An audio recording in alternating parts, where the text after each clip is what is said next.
$20, $30, and a bullseye of 100. 150 points. Let's see you do better than that with 3 dots, Monahan. Go ahead, toss them.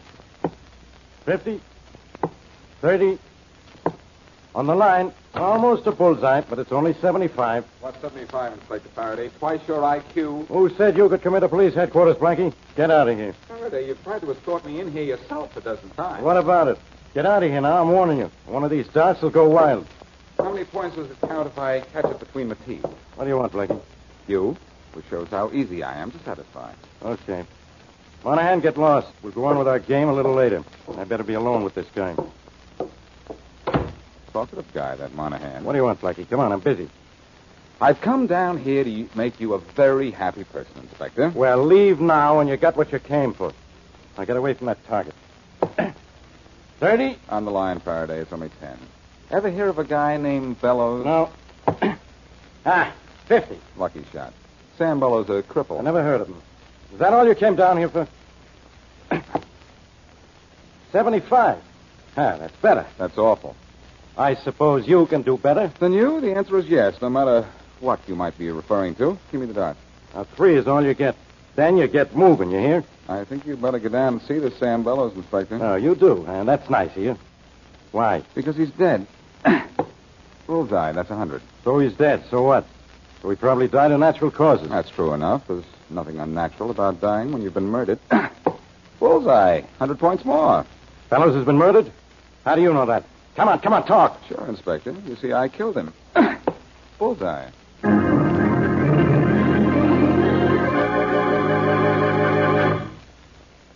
Now back to Richard Calmer's Boston Blackie. Enemy to those who make him an enemy, friend to those who have no friend.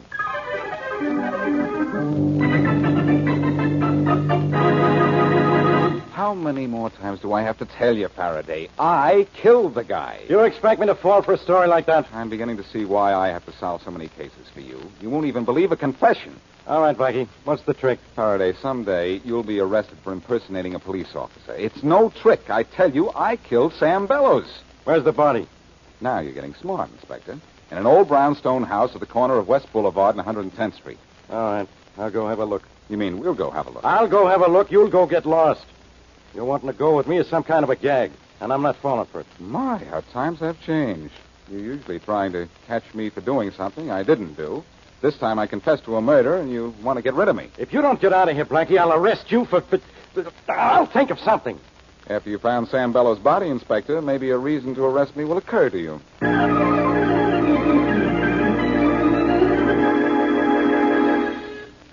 Mary, that's probably Charlie Kingston. Let him in, will you? Oh, of course, Blackie, sure. What is that? Come on, Happy. Hey. I suppose he's happy, but what is he? Down, Happy, down. Where did you get your sidekick, Charlie? Oh, look. At a kennel or a stable? Look out, Blackie. Now he's going to jump all over you. Nice boy. Down. You're going to have my right arm just as soon as I'm through. Down, Happy. Good boy. Down. Oh, Charlie, what is that? A dog. If that's a dog, what's a horse? I'll admit he's a little large, Blackie, but he's harmless.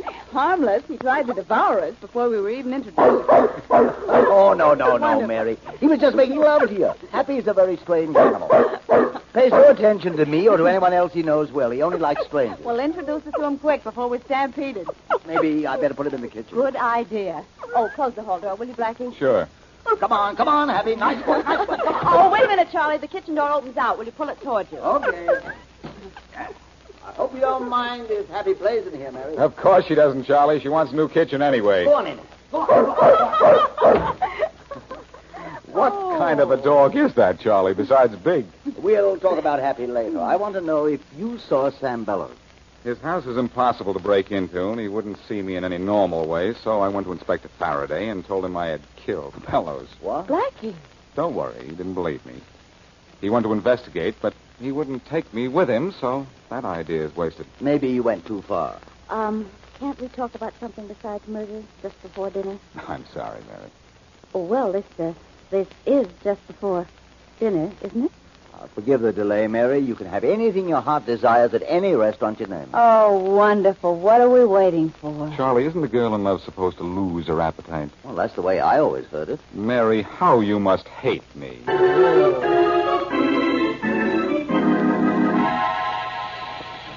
Come on, Rollins. Haven't you cut through that door yet? Come on, let's hold you up. This is just an acetylene torch, Inspector Farraday, not a 20-millimeter tank gun. And this is a steel door. Yeah. Now I know why Blackie gave me that cock and bull story about killing this guy, Bellows. Why? There's probably no such guy as Bellows. We rang every bell we could find, and nobody answered. And why did Blackie say he killed him? There's something in this house Blackie wants, and he figured he could steal it right under my nose once he got inside. What made him think you'd get him in? He knows I chipped my way barehanded through a brick wall to pin something on him. Maybe nobody answers the door on account of everybody inside is dead. Maybe Blackie wasn't lying. All right, that'll be enough out of you, Rollins. Get busy with that blowtorch. I want to... There she is, Inspector. Now we can walk in. Door hasn't been opened for a while. Well, somebody lives here, all right.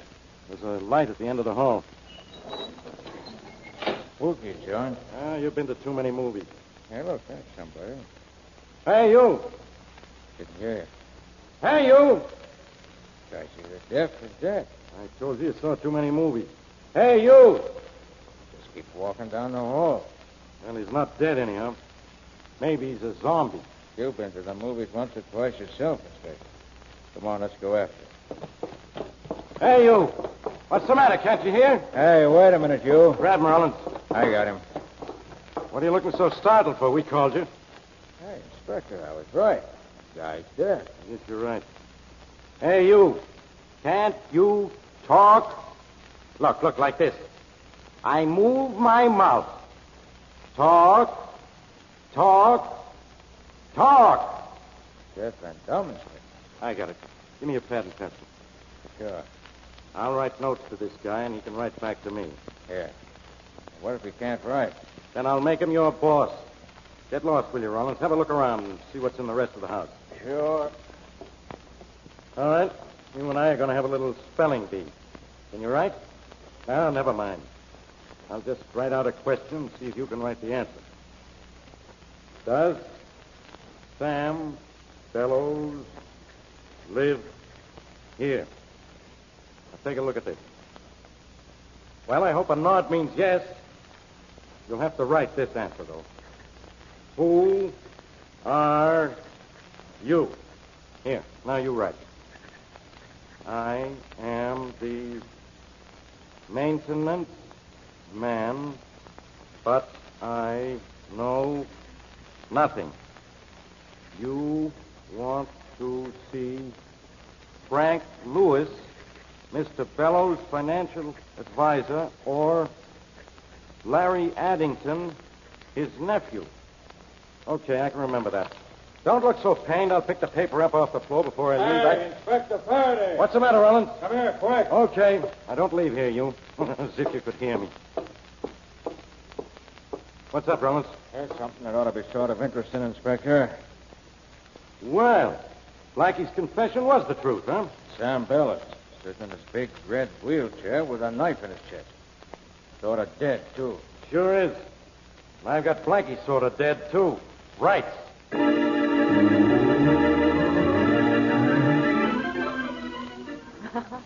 Well, thanks, Mary, for a wonderful evening. You're sure you don't mind if I leave Happy here in your apartment overnight? Oh, of course not, Charlie. He's a lovely dog. And he seems to like it there in my kitchen. Well, thanks. And thanks for the wonderful evening, too. And thank you for the wonderful dinner. And thank me for just tagging along, I suppose. Oh. Now, I am not expecting anyone. Well, let's see who you're not expecting. Alas, it is my secret lover. I confess all. Oh, come in, come in. Yes? Hello, Miss Wesley. Inspector Farraday. Some secret lover. Blackie here? Yes, come in. He was just leaving. Well, the pleasant part of the evening is over. You're here, Inspector.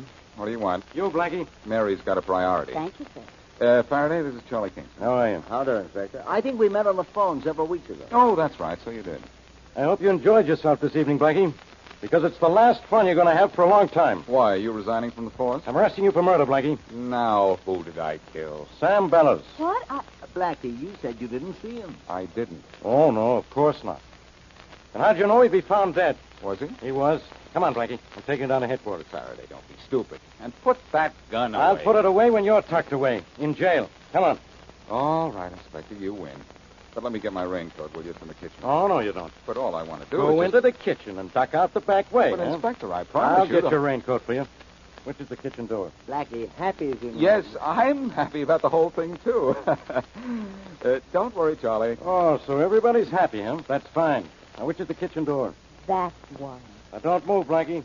I still have a gun on you. Yes, teacher. Hey, get down! Get down! Hey, somebody, get this horse away from me! You knocked me down! Get this dog off me! Where's the trunk? So long, Faraday. I'm leaving. Get me out from under this face-licking pony! What? So you're going to arrest me for murder, huh? Nothing doing. I'm leaving, Faraday.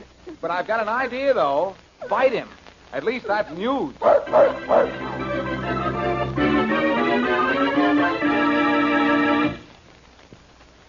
And now back to Boston Blackie.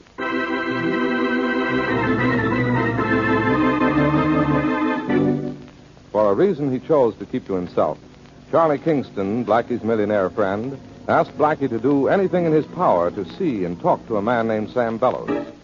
Unable to break into Bellows' home, Blackie came to Inspector Farraday with a story that he had killed Bellows in his home and should be taken to the scene of the crime. But Farraday suspected Blackie's confession was a trick and went to Bellows' home alone. There he found Bellows, murdered. Farraday then tried to arrest Blackie for murder, but Blackie, as usual, escaped. It is early the next morning. As we return to our story, Blackie and Charlie Kingston, dressed as policemen, are climbing the steps of Sam Bellows' house. Are you sure we'll get by the policeman at the top of the stairs? Look at your clothes. We're policemen, too, remember? Won't this police guard recognize him? Not with a visor and my cap pulled down.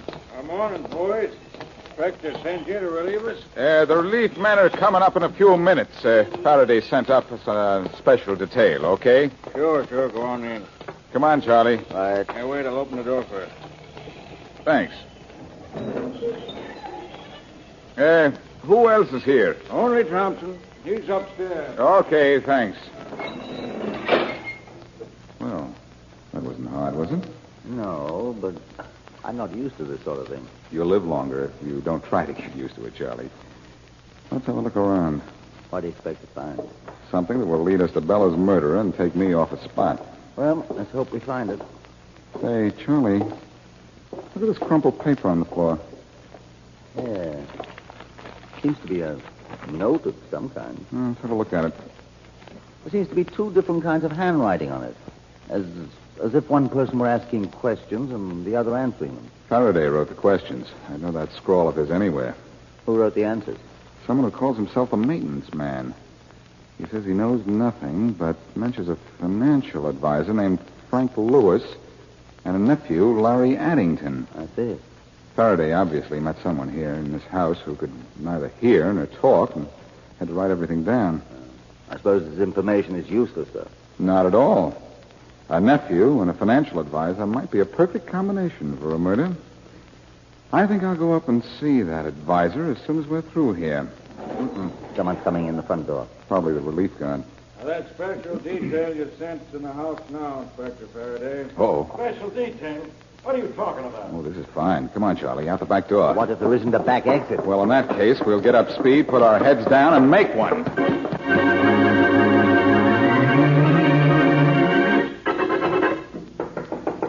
Yes?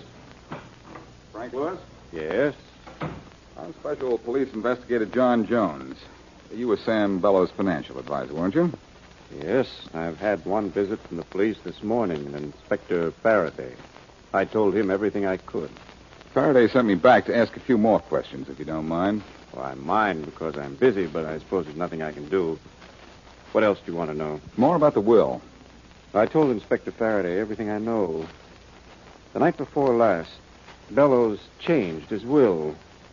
Formerly, the entire estate was to be left to Larry Addington, his nephew, with the exception of $5,000 to Ben Atkins, the deaf and dumb handyman in Bellows' home. Who did the new will benefit? Atkins again for $5,000, but instead of the remainder of the estate, about $100,000 being left to the nephew, Bellows chose to leave it to some charity, a dog and cat hospital. Any reason for doing this?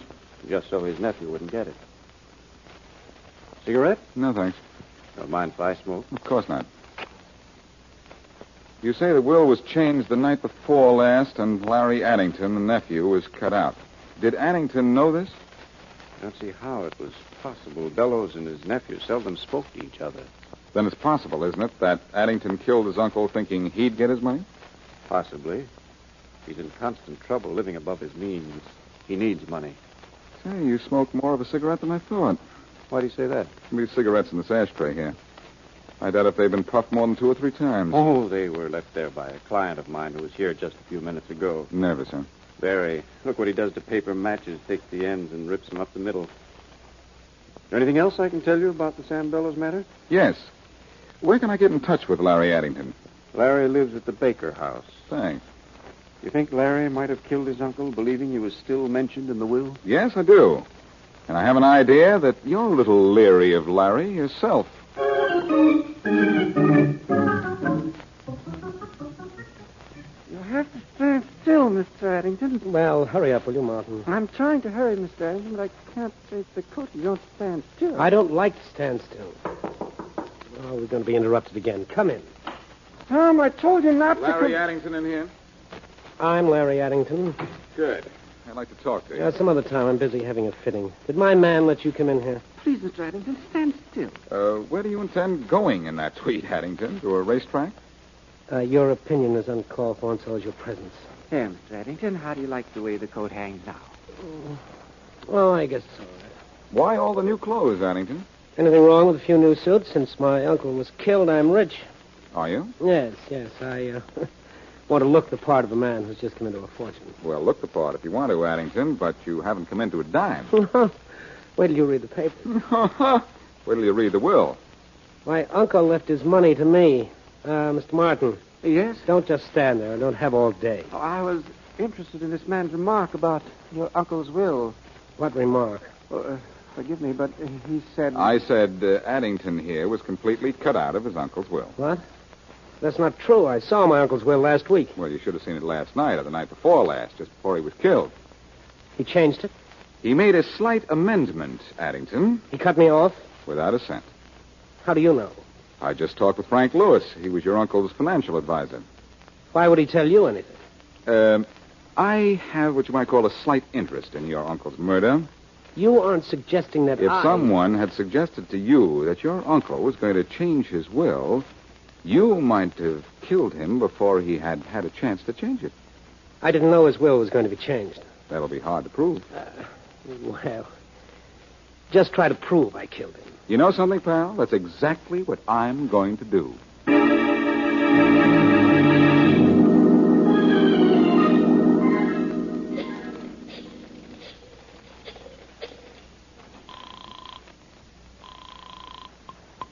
Hello?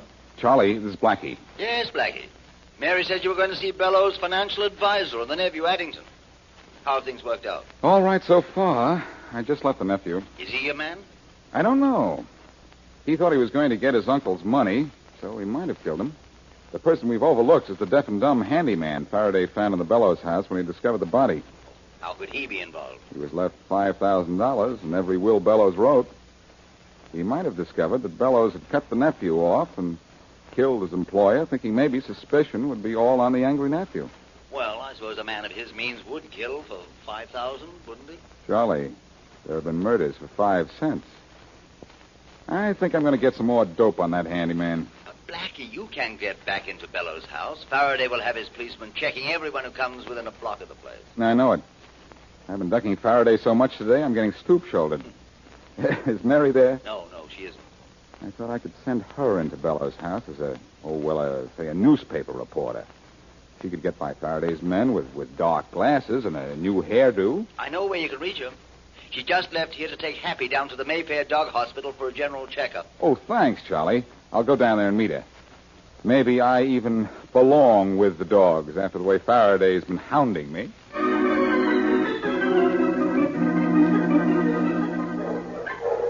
Something I can do for you, sir? Yes. Is there a young lady here with a rather large dog? She brought him in for a checkup, I think. No, there isn't. This is the Mayfair Animal Hospital, isn't it? Yes, it is. Well, I guess I got here too soon. Mind if I wait? No, not at all.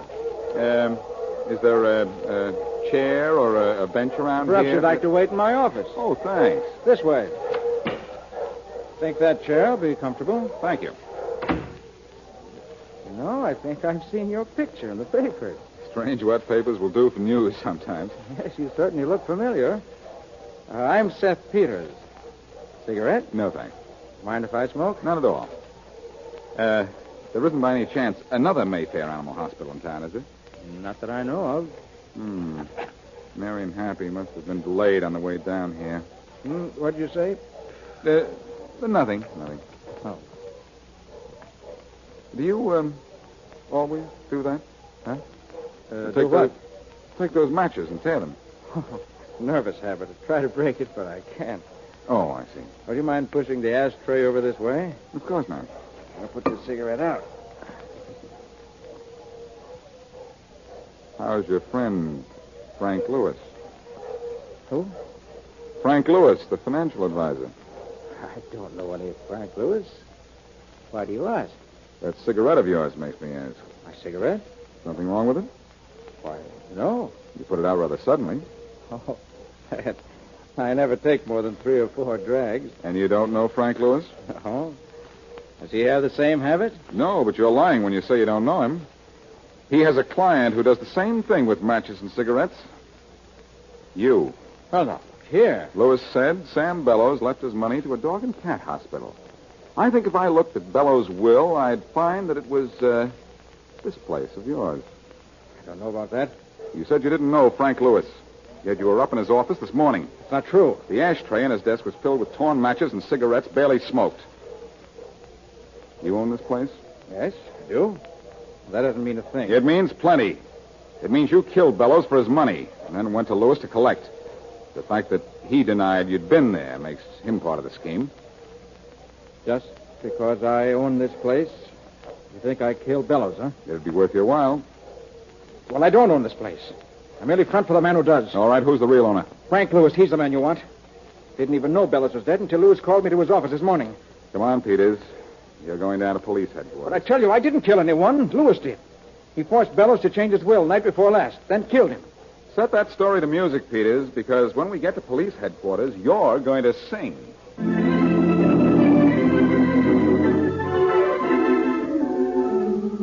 Well, I guess that's about all there is to tell, Mary. When Peters got through talking, Faraday had Lewis in jail. That clears up everything, Blackie, except why you wanted to get in to see Bellows in the first place. Because Charlie here asked me to. I didn't know it was going to get you into such trouble, Blackie. Oh, I don't mind trouble, Charlie. But I do like to know why I'm getting into it. You never did tell me why you wanted me to see Bellows. Well, Bellows was an engineer in one of my plants a few years ago. He disappeared with some important blueprints.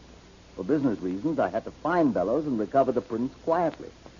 I thought it would be best to come to you. Well, we certainly had a quiet time of it, didn't we? Hey, let's not forget that Charlie's dog helped solve this case. Yes, I suppose Happy did have a share in this, didn't he? Sure. I think Inspector Farraday should give Happy a medal. Or make him a member of the force. Oh, Blackie, don't be silly. How could Happy be a police dog? He doesn't even begin to look like one. Secret Service. Ooh, yikes.